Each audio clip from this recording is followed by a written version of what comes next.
A Sunday school teacher once asked her class, "Why did Jesus send disciples two by two?" A little boy raised his hand and confidently answered, "So one could drive, the other could read the map."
As soon as I turned pro and started racing for a living, that changed everything.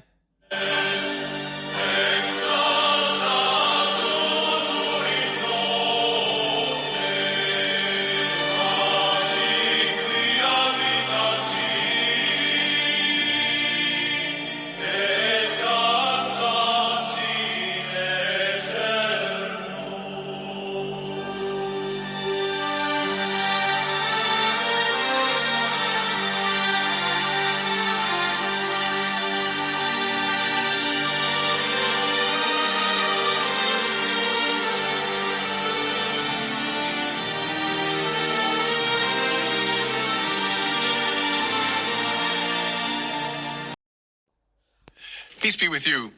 Friends, many years ago when I was a student at Mundelein Seminary, we had a great professor named Dr. Richard Issel. He was a psychologist, and he taught these courses in counseling, and one was called, I remember, the Psychology of Successful Parish Priesthood.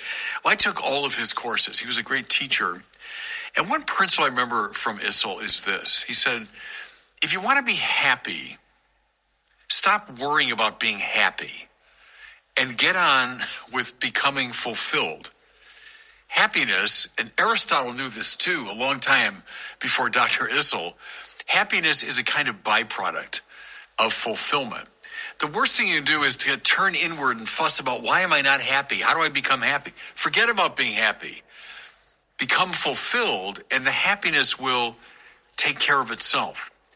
Something similar I found in Jordan Peterson's Reflections, where he says, self-consciousness is equivalent to misery. Now, what he means, I think, is this turning inward, the self-preoccupation is equivalent with misery. So you want to be psychologically healthy? Well, forget about yourself. Stop fussing about yourself and get about the business of fulfillment. It's a very helpful principle, I find. And I bet now those listening to me, when you find yourself most unhappy, it's like you're fussing about yourself. You're turned inward. You're worrying about, what might have been and mistakes you made. And forget about that. Forget about being happy. Get on with being fulfilled. In other words, there's a kind of extroverted quality that's associated with happiness. Well, I always think of this when I come across our reading for today. We're, reading from the great Sermon on the Mount, Jesus, paradigmatic teaching. Jesus says to his disciples, "You are the salt of the earth. You are the light of the world. You are a city set on a hill. So you say, okay, the sermon that Jesus gives is sort of the key to happiness. It begins with the Beatitudes, right? Beatitudo means happiness. So if I want to be happy, I better follow this. Well, look what he tells his followers to be. Something for the sake of the other.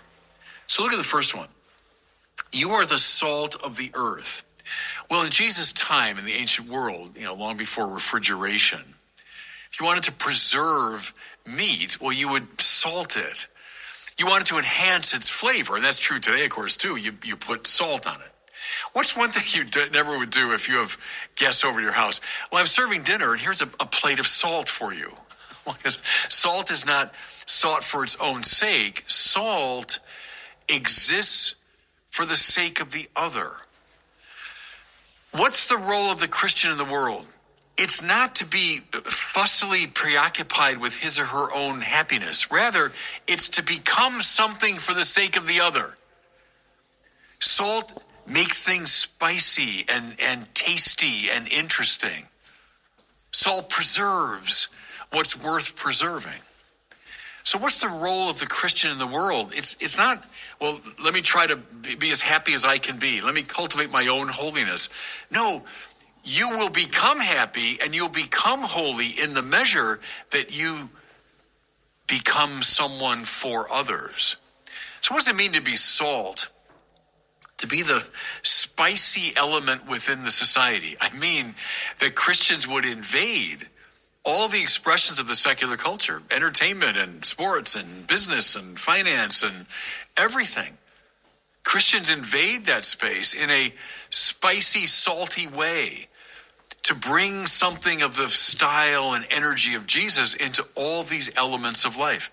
See, a Christian should wake up every morning and say not, well, now how can I become happier today, but rather, how can I make the world more Christ-like? How can I be salt for the world? How can I spice things up and preserve what's worth preserving? I think everybody, your whole approach to the spiritual life will shift if you think along those lines. And look at the second one. He says, you are the light of the world. Well, you never see light. Light in itself is not visible. Rather, light is that by which we see other things. You walk into a dark room and you're disoriented till someone turns on the light and then, now I can see what's in the room. I always think here of the church in Rome that has the wonderful Caravaggio paintings, and they're in the dark, and you have to put little coins in a machine to light up the picture. And then, boom, the light comes on, and there's the Caravaggio in all its splendor. And you can see it for a few minutes, and the lights go out, and you got to put more money in. You, my followers, says Jesus, you're the light of the world. You are that by which things become more visible and beautiful and appealing. People will see beautiful things because of you. Now, see, what if you thought about your spiritual life in those terms? So my goal today is not to make myself happier. No, it's to make others happier.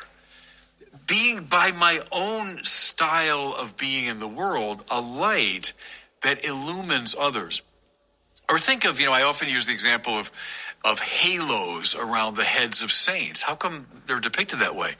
Because the saint is a light for others. How should I live? Well, I look to a saint. A saint becomes like a luminosity on the road.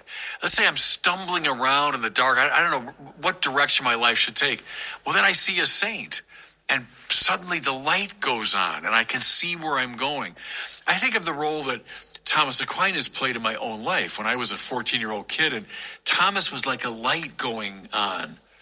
Or think of someone who's, they lost their way, and they come across the story of a Maximilian Kolbe or Mother Teresa or the Little Flower, and suddenly the luminosity of that personality lights up their path. They see where they're supposed to go. That's your job, Christian, in the world. What if you woke up every day and said, that's my job today, is by my own sanctity to become a light for others to see. And then this last image that we might not get as readily. You're a city set on the hill. Well, see, we've got GPS and everything else and maps to navigate.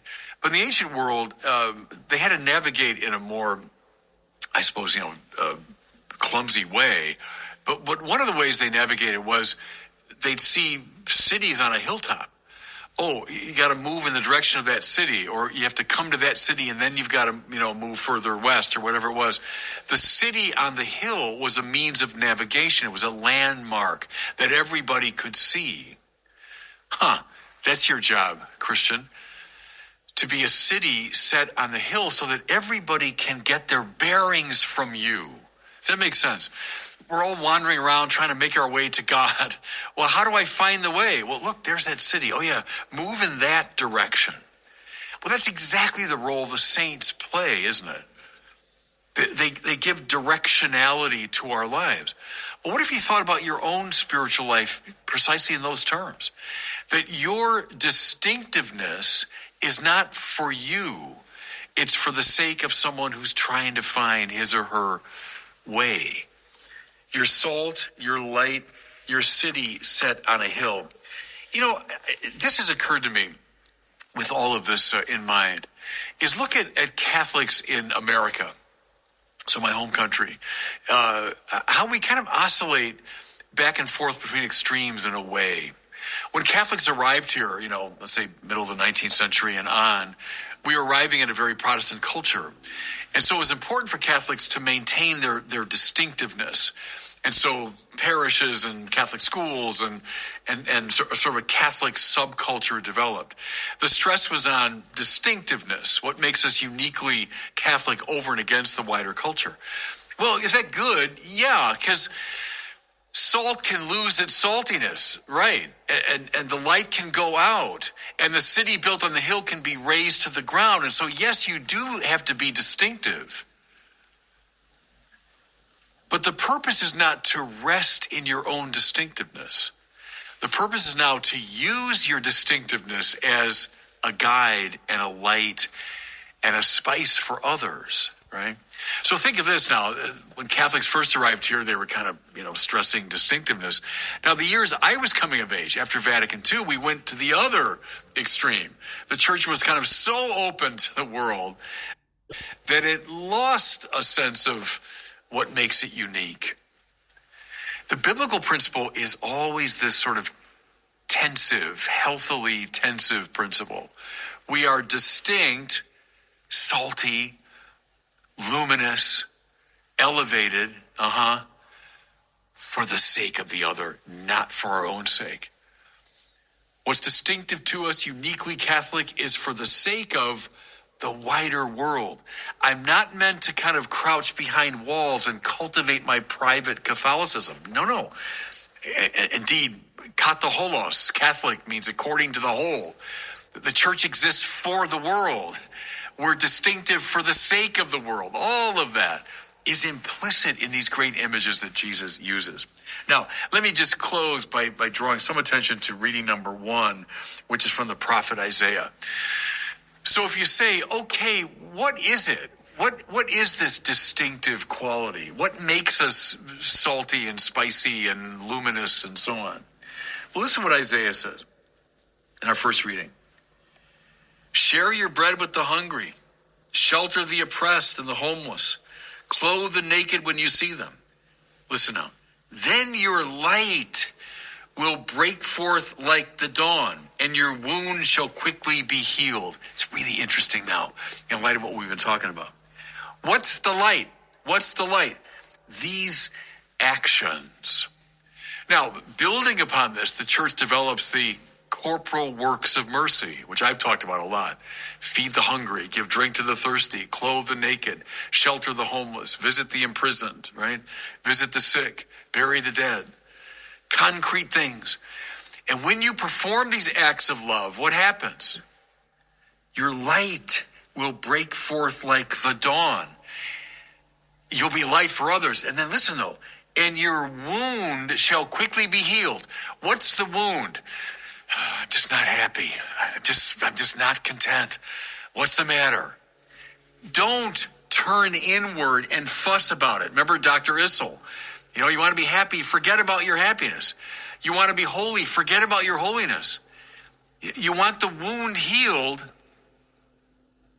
turn your life into a gift for others. Salt, light, city on the hill, and it looks like these concrete works of mercy.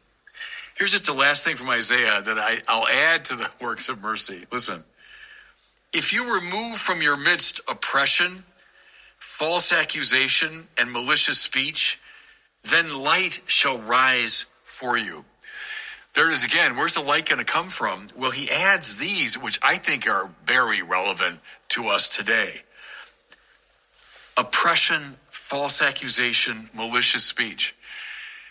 Go online any time of the day or night. How often now in the social media context we engage in just this kind of malicious speech. Attacking people's characters, going after them. Remove that. You want to be happier? Remove that from your life, and light will shine forth. Remember, everybody, it's the extroverted move. It's the move out from yourself. The Christian exists not for herself. The Christian exists for the world. Light, salt, city set on the hill. And God bless you.